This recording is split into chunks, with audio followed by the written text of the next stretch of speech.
Hi there friends, Alexander here and welcome to Software Developer Bootcamp. This is a course that I wanted to do for many years. It's been also the course that I procrastinated the most on because I knew that it's a very long project and something that I will have to commit to.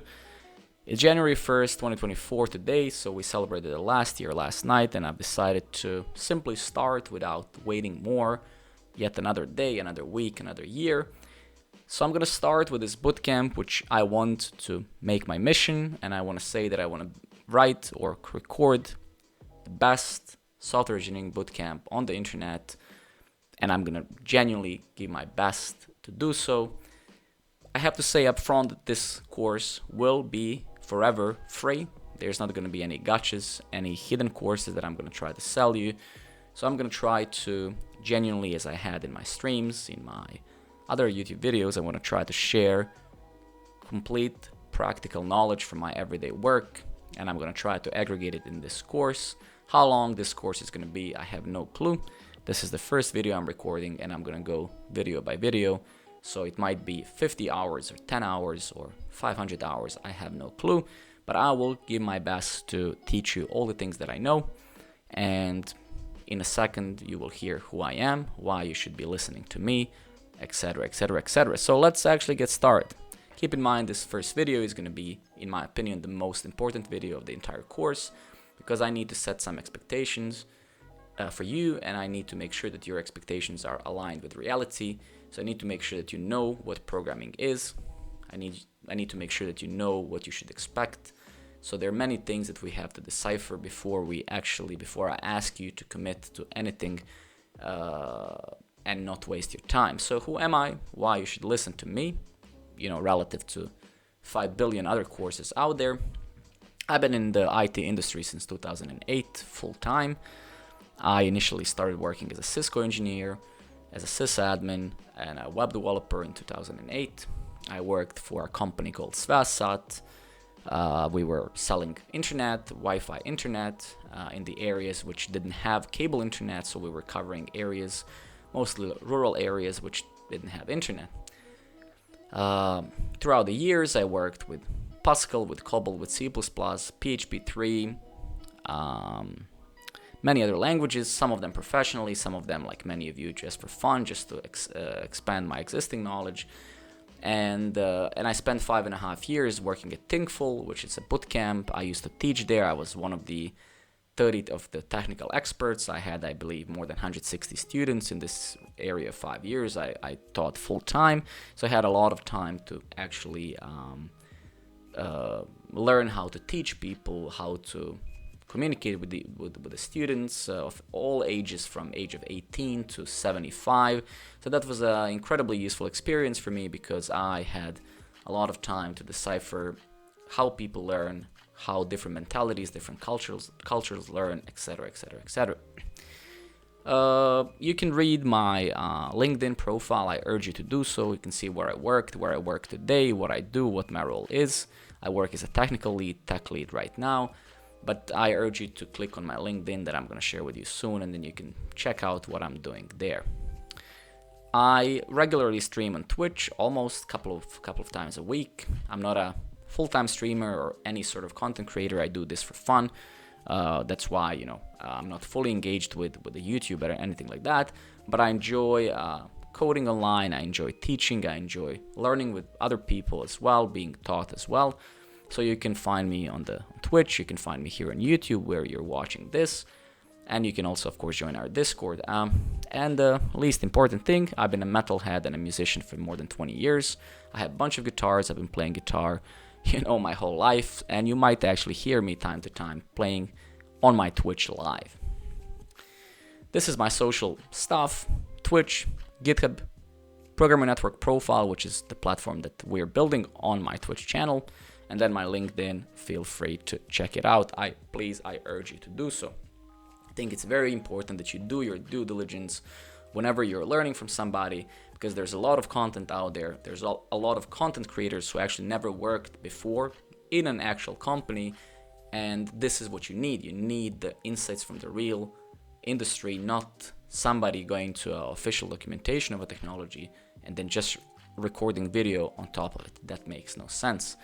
So let's get started with this video and what you need to do to set some expectations before eventually you go to the next video, which is actually where we're going to start some programming at least.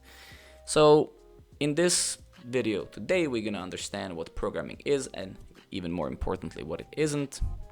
What is the role and a life of a programmer, activities as a programmer, journey to becoming one, and how to approach learn to program and this course effectively. Let's go to the next slide. What is programming? Misconception. You see this in the movies, you see this on YouTube, maybe you see this all over the place. You're just sitting and writing code. It's all about technology and languages, quite actually opposite in a way. It's about creating products that users want to use. It's about delivering value to other businesses, to your customers, and to yourself as a person. Solving real life problems, real world problems, and it's basically, in simple words, it's a response to digital business needs. Computers and our profession exist because of businesses and the needs they need on the web, their digital business needs, right? What does it mean to be a programmer? It means being pragmatic and value-driven, basically making reasonable decisions which are balanced between quality of code, time, and value for the customers. You can be writing the most amazing code, but if that code solves nothing, if it solves no problem, if nobody's using it, if the feature that you built is useless, then your code is useless, regardless of how well or how bad it's written. Communicative, articulate, and a team player. Communication, articulation, listening, talking, conflict management are very important skills. You want to build those skills as quickly as possible in life in general. I think communication skills are oftentimes highly underrated. If you have good communication skills, if you're somewhat charismatic, if you are a person that's approachable and easy to talk to, you're already halfway there in your career. Factual, reasonable, and logical. A lot of these points apply to all industries, but especially to engineering industries. Our job is to make engineering decisions, so we have to expect from each other as fellow engineers, programmers, to be factual, reasonable, and logical. That's literally our job. Always asking why. This again can apply to everybody, and it should apply to everybody no matter what you do, but this especially applies to engineering because we have to challenge each other on the decisions we're suggesting, decisions we want to make. We have to always ask, hey, well, why? If somebody comes to you and says, hey, we should use X over Y, you have to, of course, the first question always should be why. Hard work is essential, no shortcuts, essentially. There's no silver bullet, there's no magic wand. We're going to talk about that in a second. If you want to succeed, I can promise you that this course is going to be great. I can promise you that you will learn a lot. I will do my best. But without commitment, without continuity, without consistency, without passion, without a little bit of suffering, you will not get there. So if you're not willing to commit, if you're not willing to put in the work, I advise you to stop watching this right now and leave, because I don't want to waste your time. What will you be doing as a programmer? Just misconception, just coding in isolation. Misconception, engaging in unrealistic tasks like hacking satellites. This slide is here to try to get you to understand what your job actually will be versus your expectations or some distorted reality that you might have been exposed to in movies, YouTube videos, or whatever. In most cases, most of your time you will be spending every day reading code, understanding how something already works. You're going to be spending 20 to 40% of time of that fixing technical debt. So 20 to 40% of time of coding time that you have, you're going to be fixing, hopefully, this is kind of an average across companies. You will be fixing existing code that was maybe written too fast, or I don't want to use these terms yet, like technical debt and stuff. So let's use more humane words until you know what these things mean. But technical debt, in simple words, is just some code that we knew when we wrote it that we will go back to and fix. So you're going to be doing a lot of that. You're going to be spending a lot of time with your product manager, with your team, with your designer, discussing what you have to do, how to do it. So you're going to be using your problem-solving skills critical thinking skills to do these things. So communication is a huge part, also time-wise, of all engineering teams. Eventually, tasks can become repetitive, necessitating adaptability. No matter what, every job becomes repetitive. Programming is no exception. Eventually, in time, you're going to master some skill, some language, some database, and then things will become repetitive. You're going to often feel like you've done that a million times. That's where maturity comes in. That's where you have to rediscover yourself. That's where you have to understand that that's just how it is. And of course, you're going to be learning new things either on the job or outside of the job by doing side projects. But keep in mind that programming is no exception to this. Every job, you might be an accountant, you might be a lawyer, you might be a doctor, you might be a pharmacist, whatever. No matter what, eventually you master your job and then it becomes very repetitive. What does it mean to be a programmer? It means, let's get into misconceptions. Quick learning leads to higher earnings. Learning programming is easy and fast. I started programming more than 20 years ago. I never thought in my life that, never really had a concept when I was a kid that I'm going to be making money out of something. It just started. I loved computers since 1998, actually, when I got my first AMD with 256 megabytes of SD RAM. I remember that. I played Diablo 1, Diablo 2. Neverwinter Nights as a kid. And I started programming in various languages. I was always obsessed by it. It was just fun to me. Actually never built anything back then as a kid, but I was always building something, some CLI apps, etc. And the reason why I'm saying this is because a lot of you guys today are coming to programming because you've heard that it's a well-paid industry, which is true. Yes, you've heard that it's a great job. It's true as well. But a lot of you came here with a little bit twisted expectations or assumptions about what programming is. Programming is hard. It's a hard thing. It takes time. Again, this is a free course, so I'm not going to tell you that programming is easy, so you buy it, so I hook you up. This is going to be a realistic course, and I'm going to tell you how things are, and I'm going to try to be very honest with you. I will actually be honest with you throughout this whole journey. So programming is hard. In many aspects. I'm not talking just about writing code. That's just one little aspect. There's many other things you have to understand. There's many things around programming that you will have to learn, how internet works, how many things work. But that is also the beauty. So I'm not telling you this to discourage you. I'm telling you it's a beautifully hard thing in a way that it's so fun. And if you get engaged into it, if your brain starts working and thinking, how does this work? It's super, super fun. And you have to ask yourself, are you the person that likes these types of puzzles? Are you a person that gets intrigued by this or just thinks, what the hell is this gibberish that I'm reading on my screen? So in reality, it takes hundreds of hours to learn to program at best. Continuous learning, building and learning. I've been programming, for many years, and many people have been programming for many years, and I learn every single day. It's not that I have it all figured out. I fail regularly like all other developers. I learn regularly, and that's just how the industry is. You never stop learning. And the most important traits, if you ask me, is persistence, adaptability, teamwork, consistency, continuity. One of the huge misconceptions I see with people all over the world is putting too much emphasis or importance to motivation. If your expectation in life is to be motivated about everything you do, your life is going to be very miserable, because no person ever in history has been constantly, in a linear way, motivated about things all the time. So if you're expecting yourself to start this course, for example, and stay motivated for like 4 months, of course that's not going to be the case. But that's where persistence, that's where continuity comes in. You have to show character, you have to show maturity in these moments and say, look, yes, I would much rather lay down now and watch Netflix, but I'm going to sit at the very least 15-20 minutes and not break the cycle. So keep in mind, these are the skills which are universally the most important, and in my opinion, they differentiate people who are hyper successful from regular people who are just, 9 to 5. The approach, how do I want you to approach this course or any other course for that matter, there's no exceptions, we'll be focusing on building, and we're going to be focusing on practicalities. If something in this course is unclear, keep in mind nobody, no mentor, no professor on this planet can record a course that satisfies every single brain, every single person or simply there's no course of such. So if some of the videos that I record isn't fully clear to you, pause it, find a few other exceptions on the internet, then come back. It's super essential that you stick to the course.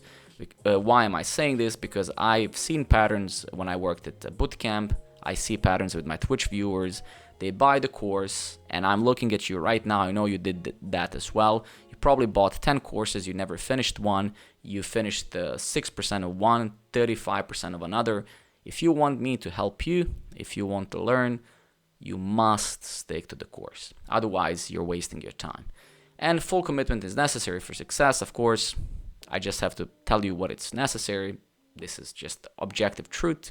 If you don't want to commit, again, stop this video, close it, and leave, because you will not become a programmer by watching Netflix or staring at your ceiling. If you want to succeed, like the rest of us, like many people out there, you have to show some commitment. I think that's quite logical and expected. If this is something that's illogical to you, then I advise you to rethink or sit alone in a room and rethink your thought process. To summarize, what is the essence of programming? It's not just coding, it's about problem solving and adding value to yourself, to the business, to the customer. It involves understanding of business and customer needs. Being a programmer, what does it mean? Pragmatic, value-driven, and communicative. Teamwork-oriented with a logical and inquisitive mindset. Activities of a programmer, majority time spent in code analysis and resolving technical debt. Significant collaboration with team and stakeholders. This gets even more increased as you move towards management, becoming a tech lead, team lead. You stop writing code for the most part, and you're responsible for uplifting others, for talking to stakeholders, to making sure everybody's on board, etc., etc. Becoming a programmer is hard, requires a lot of time and continuous learning. It's not a easy or a quick path. There's no such thing. If some course tells you that, they're lying. It doesn't work like that. Demands persistence and adaptability. And at the end of this learning approach, emphasis on practical application, self-guided learning. You're going to be your own master of your own fate. You're going to be your own master of puppet, and you're the puppet in that sense. So how are you going to control yourself? Is nobody has power over you. So if you're responsible, if you are committed, if you show some continuity, persistence, you're gonna do great, I promise you. If not, you will fail. It's quite a binary problem. And consistency and commitment are crucial. That's pretty much what I just said. Lastly, for the end of this video, what are we gonna do in the next chapter, which is gonna be obviously longer. This is just the first video. We'll focus a little bit on understanding what the browser is, how the browser works. This bootcamp is going to be web development bootcamp primarily because I genuinely believe that it's the best way to learn programming is to have something tangible. Web development, building web pages, is that very quickly you can have something interactive, something you can click on, so it gets people to some point a lot faster than building console applications in some other languages, where students are asking 2 months later, why the hell am I learning this? So I'm gonna get you to the point of what happens when you press a button in your browser, when you put some link in there and hit enter, what's happening. Then we're gonna start with HTML, CSS, and JavaScript. But it's gonna be a little bit different course because we're gonna speak about many different concepts. There is gonna be theory. We're gonna speak about frameworks and libraries and a lot of other things, and why we need them, why we don't need them. So there's going to be a lot of stuff that I have to record. So it's going to be a mixture of bottom up and top down approach of learning. So I'm actually very excited, guys. I'm excited. I genuinely want to make the best course, literally the best bootcamp on the whole internet. That's my mission, and I think I can do that. I think I have not just enough of expertise, I have enough of experience in teaching. I have a beautiful Twitch community that I know they can give me feedback, and I can react to that feedback. So that is really it. I fully urge you to commit your time to this course. Talk to your loved ones, talk to your families. If you decide to commit to programming, don't deceive yourself, don't get deceived, don't let yourself to be lied to. There's no short path, there's no easy path, there's no silver bullet. Make up your mind, make up that decision. talk to your family. Make sure that you share this with them. It's very fundamental, so they know that you're committed to something. They will try to give you time, give you understanding. They will try to either explicitly or implicitly help you out. So no matter what, plan this, because it's going to be a journey that's going to be super fun, but also it's a journey where you have to put several hours a day of practice in order to succeed. I really wish you best. I hope you enroll into this journey. I hope you take this path. It's a beautiful industry. It's a beautiful job. And the rewards are amazing if you just manage to commit a little bit. I wish you guys the best. I hope to see you in the next video, and good luck. Alex out. Cheers. Bye-bye.